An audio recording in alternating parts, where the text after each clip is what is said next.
To handset Nifty channel welcome this side. तो चलिए हम आज के रीजनेबल ट्रेड्स देख लेते हैं, हमें कहाँ पे लेनी थी और डेट को कैसे मैनेज करना था।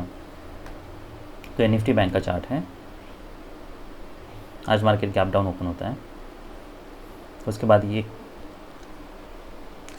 ये डिसअपॉइंटमेंट है, डोजी बार है, फिर एक डोजी बार बनता है, फिर और एक डोजी बार है। तो ये आई ब्रेकआउट मोड पैटर्न है और एग्जैक्टली जो भी ट्रेडिंग रेंज है, ट्रेडिंग रेंज के लो के पास बना है। तो अगर आपको बाय करना है तो आप इसके ऊपर बाय कर सकते हो, जैसे मार्केट इसके ऊपर ब्रेक कर रहा है तब। अदरवाइज़ अगर आपको हायर प्रोबेबिलिटी चाहिए तो बेटर ये है कि आप यहाँ पे वेट कर लो, क्योंकि इसकी ये कोई भले ही आई ब्रेकआउट मोड पैटर्न हो पर इसमें बुल बार्स नहीं है। आप अगर इनसाइड बार भी देखते हो तो डोजी बार है, बियर बार है, that bear bar is closed below its mid point. ऐसा भी नहीं है कि this bar is closed at its high. तो यहाँ पे रिस्क बहुत ज़्यादा है, तो बहुत बार पैटर्न को हमें विद कॉन्टेक्स्ट देखना है। बस हमें कोई एक ब्रेकआउट मोड पैटर्न मिला है उसको बाय करना है, इसलिए बाय नहीं करना है। मैं भले इस केस में मार्केट हमारे फेवर में गया है पर इसकी प्रोबेबिलिटी बहुत कम है। मैक्सिमम जो पैटर्न्स आप देखोगे उसमें ये पैटर्न फेल होने के ज़्यादा चांसेस हैं। तो फिर हाई प्रोबेबिलिटी कहाँ बनती हैं, तो ब्रेकआउट होने दीजिए, तो ब्रेकआउट होता है, उसके बाद पुल बैक आता है, फिर यहाँ पे और एक इनसाइड बार बनता है। अब जब मार्केट इसके ऊपर जा रहा है तब हम बाय कर सकते हैं, ये रीज़नेबल बाय हो सकता है। देखिए यहाँ पे एक सिनारियो ऐसा है कि मान लीजिए कि यहाँ पे 3 बुल बार्स हैं, यहाँ से एक डोजी बार बनाए, यहाँ पे एक स्ट्रॉन्ग बियर बार बनाए। जैसे मार्केट इसके ऊपर जाने लगता है, क्या हम यहाँ पे बाय कर सकते हैं, कॉल बाय कर सकते हैं क्या? तो ये रीज़नेबल बाय हो सकता है, पर उस केस में अगर आप मान लीजिए बाय भी लेते हो तब भी आपको इमीडिएटली इसके नीचे ये बार का जो भी लो है, ये बार के लो के नीचे आपका स्टॉप लॉस होगा। तो आपकी एंट्री मान लीजिए यहाँ पे 90 और फिर ये इसका 80, इसके नीचे आपका स्टॉप लॉस होता। वो इसलिए क्योंकि डीप पुल बैक के रिस्क बहुत बनी हुई हैं, और अगर आप यहाँ पे मान लीजिए बाय भी करते हो तो फिर आपको ये इतना बड़ा स्टॉप लॉस यूज़ करना है। पर अगर मार्केट स्ट्रॉन्ग ट्रेंड में है तो ईएमए के ऊपर इसको सस्टेन करना चाहिए। पर हमारी अगर ये केस देखते हैं तो ये केस में आप अगर जैसे भी एंट्री करते हो तो आपको यहाँ पे 10 पॉइंट्स का लॉस होगा। उसके बाद फिर एक डोजी बार क्रिएट करता है, उसके बाद फिर मार्केट ऊपर जाने लगता है। अब हम यहाँ पे सेकंड बाय ले सकते हैं। अब सेकंड बाय आपको ये लेना है और स्टॉप लॉस आपका ये लो के पास रखना है, तो उसके हिसाब से ही आपको क्वांटिटी ट्रेड करनी है। तो यहाँ पे आप जितनी भी क्वांटिटी ट्रेड कर रहे थे उसके almost half of the quantity आपको यहाँ ट्रेड करनी होगी। फॉलोअप देखना है, इनसाइड बार है, फिर यहाँ पे कहीं पे आपको एग्जिट करने की ज़रूरत नहीं है। देखिए इसलिए हमें करेक्ट स्टॉप लॉस यूज़ करना बहुत ज़रूरी है, क्योंकि हमें मार्केट को थोड़ा टाइम देना है। ऐसा ना हो कि आप यहाँ पे एंटर कर जाओ, फिर मार्केट नीचे आता है तो इमीडिएटली एग्जिट कर जाओ। इसलिए अगर आप यहाँ पे बाय करते हो तो आपके लिए ये स्टॉप लॉस है, फिर फॉलोअप के अंदर देखना है, यहाँ पे कहीं पे एग्जिट करने की ज़रूरत नहीं है, फिर मार्केट स्ट्रॉन्ग ब्रेक करता है। अगर आप यहाँ पे कहीं पे भी बाय कर रहे हो तो आप ये मेक श्योर करना है कि आप इसके नीचे स्टॉप लॉस यूज़ कर रहे हो। अब क्या हम इसके ऊपर बाय कर सकते हैं? यह हाई देखिए स्ट्रॉन्ग 2 बुल बार्स हैं, तो डेफिनेटली यहाँ पे चांसेस ज़्यादा है कि यू विल मेक मनी। पर उसके बावजूद हमारे लिए स्टॉप लॉस बहुत बड़ा है। एटलीस्ट हमें ये बार के नीचे स्टॉप लॉस रखना है, जो कि 600 और ये 500, ऑलमोस्ट 100 पॉइंट्स का स्टॉप लॉस हो रहा है। पर उसके अलावा कोई बेटर ऑप्शन नहीं है। इसलिए अगर आप या तो आपको यहाँ पे बाय नहीं करना है, या फिर अगर आप बाय करते हो तो आपको इतना बड़ा स्टॉप लॉस यूज़ करना है, क्योंकि डीप पुल बैक हो सकता है। आप और देख भी सकते हो कि यहाँ पे डीप पुल बैक हुआ है। अगर आप करेक्ट स्टॉप लॉस नहीं यूज़ करोगे तो क्या होगा, आप एंट्री कर जाओगे, फिर मार्केट नीचे आएगा, आप यहाँ पे एग्जिट कर जाओगे और उसके बाद फिर मार्केट आपके डायरेक्शन में चला जाएगा। वो हमें नहीं करना है। तो मान लीजिए अगर मार्केट नीचे आता है तो आप एग्जिट कर जाओ। अब जब मार्केट इसका ब्रेक कराएं, क्या हम बाय कर सकते हैं? हम कर सकते हैं, पर उस केस में एटलीस्ट आपको ये फिर स्टॉप लॉस रखना होगा। अब 3 बुल बार्स हैं, क्या आप जब ये बार नीचे आ रहा है तब हम क्या बाय कर सकते हैं? सब केसेस में यहाँ पे बाय कर लो, आपका स्टॉप लॉस यहाँ पे है, एटलीस्ट इतना रखना है। यहाँ पे बाय करते हो आप, अगर ब्रेक कर रहा है तो ये मिनिमम आपको स्टॉप लॉस यूज़ करना है। अगर आप यहाँ पे बाय कर रहे हो तब भी आपके लिए यही स्टॉप लॉस यूज़ करना है। पर अगर मोमेंटम ब्रेक हो रहा है तो हो सकता है मार्केट साइडवेज जाए, ना कि इसका कोई स्ट्रॉन्ग ब्रेकआउट हो। इसलिए यहाँ पे रिस्क बहुत बनी हुई है। अगर मोमेंटम ब्रेक होता है तो बेटर ये है आप यहाँ पे इमीडिएटली बाय ना करो। जब तक कोई स्ट्रॉन्ग ब्रेकआउट नहीं होता है तब आप बाय करने के लिए सोच सकते हो। ये जैसे यहाँ से ब्रेकआउट हो रहा है तो यहाँ पे हमें बाय नहीं करना है। हो सकता है मार्केट यहाँ पे नीचे आए इमीडिएटली, तो रिस्क बहुत बनी हुई है। तो अनलेस ऐसे अगर मोमेंटम ब्रेक हो रहा है तो अनलेस कोई नया न्यू हाई नहीं ट्रिगर होता है तब तक आप बाय मत करो। अब क्या हम जैसे इसका हाई निकल रहा है तब हम क्या हम ट्रेड ले सकते हैं। अगर हम ये फॉलोअप देखते हैं ना तो ये फॉलोअप कोई स्ट्रॉन्ग नहीं है। देखिए यहाँ पे ऊपर वीक है, यहाँ पे ऊपर वीक है, तो यहाँ पे ये रिस्क हमेशा ही बनी हुई है कि हो सकता है मार्केट इमीडिएटली ऊपर जाए और वहाँ से फिर रिवर्स आए।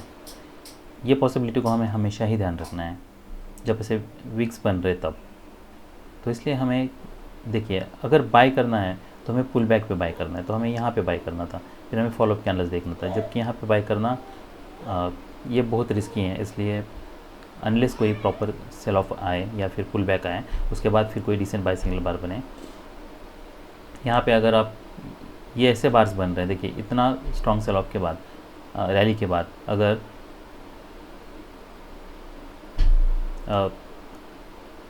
मार्केट को मान लिया रैली करना है तो फिर हमें यहाँ से स्ट्रॉन्ग ब्रेकआउट चाहिए था and that breakout should be to new high. तो यहाँ पे अगर हम देखते हैं तो इसका क्लोज जो है ये प्रीवियस लो के पास ही क्लोज हुआ है, तो यहाँ पे रिस्क बहुत ज़्यादा है यहाँ पे बाय करने में। और अगर आप बाय भी करते हो तभी अगर मार्केट रिवर्स कर रहा है 2/3 आ रहा है आपके, अगर जहाँ पे एंट्री हुई है वहाँ पे मार्केट जा रहा है तो फिर आपको इमीडिएटली एग्जिट करना होगा, क्योंकि फिर और मार्केट नीचे जा सकता है, डीप पुल बैक हो सकता है। अब क्या हम यहाँ पे बाय कर सकते हैं। देखिए यहाँ पे प्रॉब्लम ये है कि यहाँ पे कहीं पे भी हम बाय कर लें हमको मिनिमम ये स्टॉप लॉस तो यूज़ करना ही है, उसके हिसाब से ही आपको फिर ट्रेड को मैनेज करना है।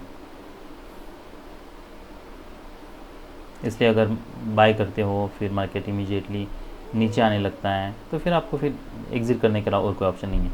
यहाँ पे कहीं पे बाय करते हो, जैसे मैंने बताया यहाँ पे बाय करो तो ये बड़ा इतना बड़ा स्टॉप लॉस है, यहाँ पे न्यू हाई पे अगर बाय करते हो तब भी आपका ये स्टॉप लॉस है। फिर ऐसे अगर बार्स बन रहे तो आपको फिर इमीडिएटली एग्जिट करना होगा।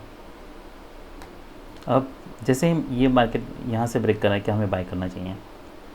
देखिए ये रैली कोई स्ट्रॉन्ग नहीं है,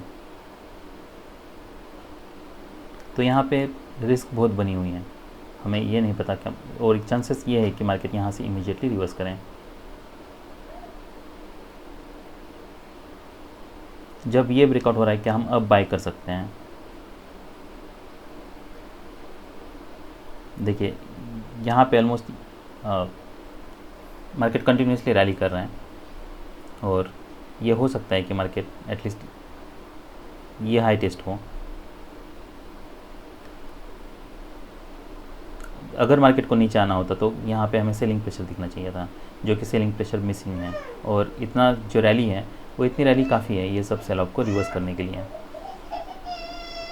तो ये ब्रेकआउट पे आप स्कैल्प के लिए ट्रेड ले सकते हो।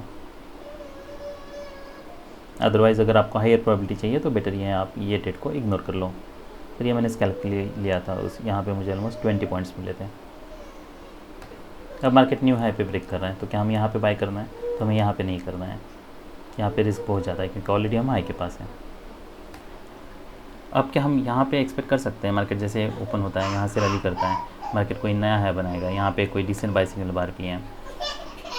देखिए अगर रैली कोई स्ट्रॉन्ग नहीं है ना तो आप ऐसा मान लीजिए कि चांसेस बहुत कम है न्यू हाई बनाने के। ये हो सकता है कि मार्केट थोड़ा ऊपर जाए और वहाँ से फिर रिवर्स आए, तो ये कोई सरप्राइज मूव नहीं है। यहाँ जैसे मार्केट ऊपर से नीचे आ रहा है तो रैली अगर स्ट्रॉन्ग है तो हम न्यू ब्रेकआउट एक्सपेक्ट कर सकते हैं। जब मार्केट ऑलरेडी साइडवेज जा चुका है, यहाँ से रैली कोई स्ट्रॉन्ग नहीं है, तो फिर यहाँ से सडनली ब्रेक करने के चांसेस बहुत कम हो जाते हैं। देखिए ये मेक श्योर करना है कि आप जब भी एंट्री लेते हो तो आप एटलीस्ट आपके ट्रेड में एक बार क्लोज होने तक आप रुको।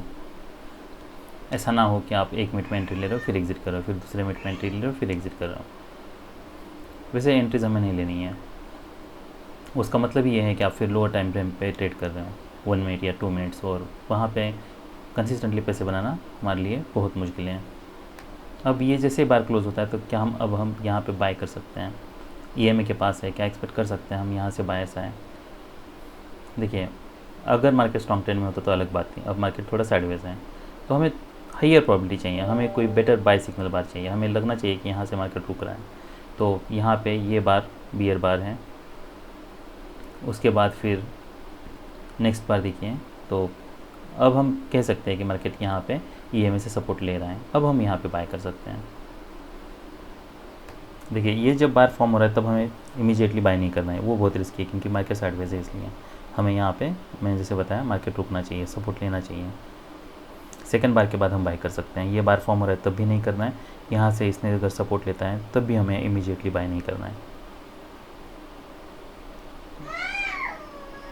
फिर अगर आप यहाँ पे बाय करो तो आप फिर वेट कर सकते हो यह हाई टेस्ट होने तक।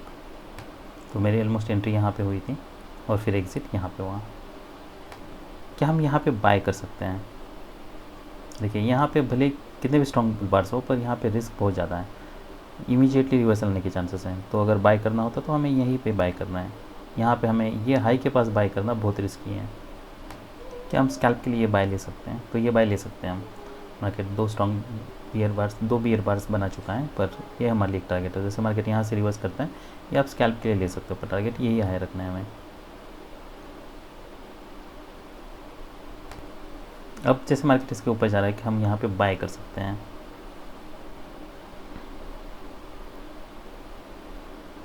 देखिए इसमें प्रॉब्लम यह है कि हमें अगर बाय करना भी होता ना तो हमें यहाँ पे नीचे बाय करना है। यहाँ पे ऑलमोस्ट हम ये जो टाइट ट्रेडिंग रेंज है उसके हाई के पास है, तो यहाँ पे रिस्क बहुत ज़्यादा है। हमें ये नहीं पता मार्केट अब क्या करने वाला है। तो उसके बाद आपको फॉलोअप्स देखना है। तो अगर आप यहाँ पे बाय करते हो तो आपका मिनिमम ये स्टॉप लॉस होगा। यहाँ पे देखना है मार्केट क्या करता है, फॉलो बैड है, फिर नेक्स्ट जैसे मार्केट क्लोज हो रहा है तो ये बस आपका ब्रेक इवन में फिर निकल जाता है। अब क्या हम यहाँ पे बाय कर सकते हैं? जैसे मार्केट यहाँ पे ब्रेक कर रहे हैं, देखिए ये बहुत रिस्की ट्रेड्स हैं।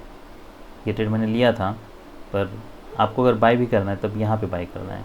ये मेरा मिस हो गया बाय करना। यहाँ पे बाय हमारा यहाँ पे बन रहा है, बाय हमारा यहाँ पे नहीं बन रहा क्योंकि ऊपर विक्स बन रहे हैं, तो कब रिवर्सल आएगा पता नहीं चलेगा आपको, इसलिए यहाँ पे रिस्क बहुत ज़्यादा है।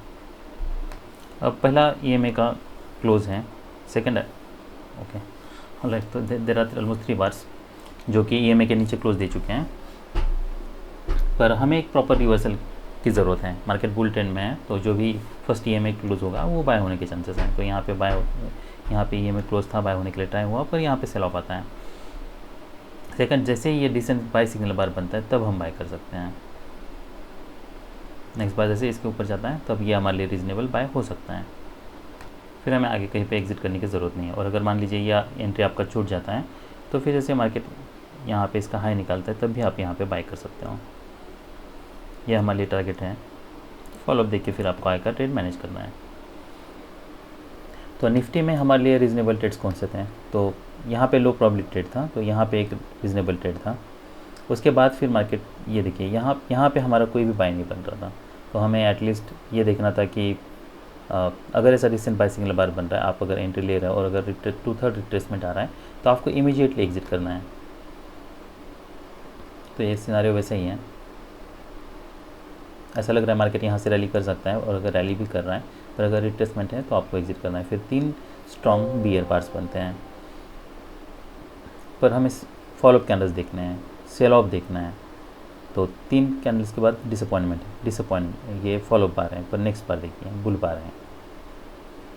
फिर यहाँ पे 2-3 बुल बार्स बनते हैं, मार्केट इसके ऊपर जाने लगता है। तो हो सकता है मार्केट एक्सेलरेट करें, पर 3 बार्स के बाद यहाँ पे ऊपर सेलर्स होने के चांस हैं। तो बस स्कैल्प के लिए आप ट्रेड ये सब ले सकते हो। यहाँ पे हमें बाय करके बुल ट्रेंड एक्सपेक्ट नहीं करना है, क्योंकि ये स्ट्रॉन्ग बुल ट्रेंड में नहीं है, इसीलिए बाय करते हो तब भी आपको स्कैल्प करना है। फिर मार्केट EMA के पास आता है, यहाँ पे ये बार फॉर्म हो रहा था तब हमें बाय नहीं करना है, नेक्स्ट बार देखना है। तो नेक्स्ट बार एक डोजी बार है, उसके बाद फिर नेक्स्ट एक डोजी बार है, फिर उसका जब मार्केट हाई निकल रहा है तब हम बाय करने के लिए सोच सकते हैं। यही हमारे लिए टारगेट रखना है। यहाँ पे ये बार पे इमीडिएटली बाय करना रिस्की है, क्योंकि अगर मार्केट स्ट्रॉन्ग ट्रेंड में होता, ऐसे ट्रेंड में होता तो अलग बात है। यहाँ पे मार्केट ने काफ़ी डीप पुल बैक दे चुका है, तो यहाँ से फिर सडनली रैली होने के चांसेस कम है, अनलेस हमें यहाँ पे कोई सपोर्ट दिखे। फिर जैसा मैंने बताया यहाँ पे बाय करना है तो यहाँ पे बाय करना था, और फिर यहाँ पे एक बाय करना था, जैसे हमें इसके नीचे एग्जिट करना है।